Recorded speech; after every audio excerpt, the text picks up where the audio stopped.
2 parts hydrogen, 1 part oxygen. Without it, we don't exist. Life on Earth does not exist. Water is seemingly everywhere we go. Whenever we decide we need some, we just turn on the faucet, and there it is.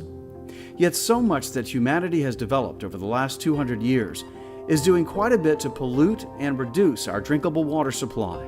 And for most of the world's population, fresh, drinkable water is rare and hard to find. We have built a concrete jungle. Every single day, trillions of gallons of water is pounding highways and byways, skyscrapers and tarmacs, picking up all the pollutants that have gathered on these surfaces. Once it hits, water gathers all these chemicals and toxins, floods the surface, then runs toward whatever waterway is downhill. It's called runoff. The amount of runoff is directly affected by the permeability of the land. In other words, how easily the water can be absorbed by the land. The more permeable the land, the more water can be absorbed into the ground, where rocks, soil, and minerals naturally cleanse the water.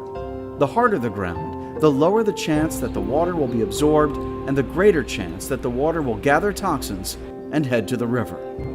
That means the waterways of our world become more and more contaminated with toxic waste. Toxic waste in our waterways can create all kinds of environmental disasters. So, for example, one of the problems that the rivers in Virginia have been intersexed fish. And so fish that had female parts, not separate male and female fish. And one of the types of chemicals that can do this is create this problem is an estrogen mimicker. And paint is an example of an estrogen mimicker. So if you have rain hit a surface and some of the paint gets pulled off of that, and then you expose your freshwater system to that, you could be changing the sex of these fish, and that can really affect a population. Runoff occurs when precipitation flows over land. So what are the different types of precipitation that we get in Virginia? Holly Houts, an environmental outreach educator for VCU, is helping students at Charles City Middle School understand water runoff by taking it directly to their own school.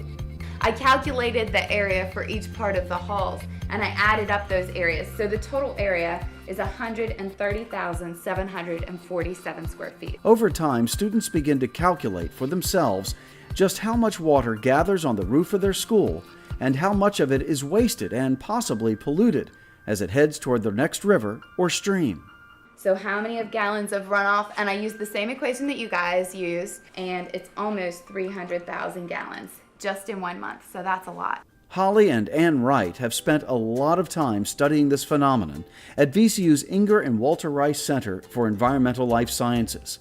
And they have been instrumental in demonstrating how the effects of water runoff can not only be avoided, but be turned around to create very positive outcomes from a good rain.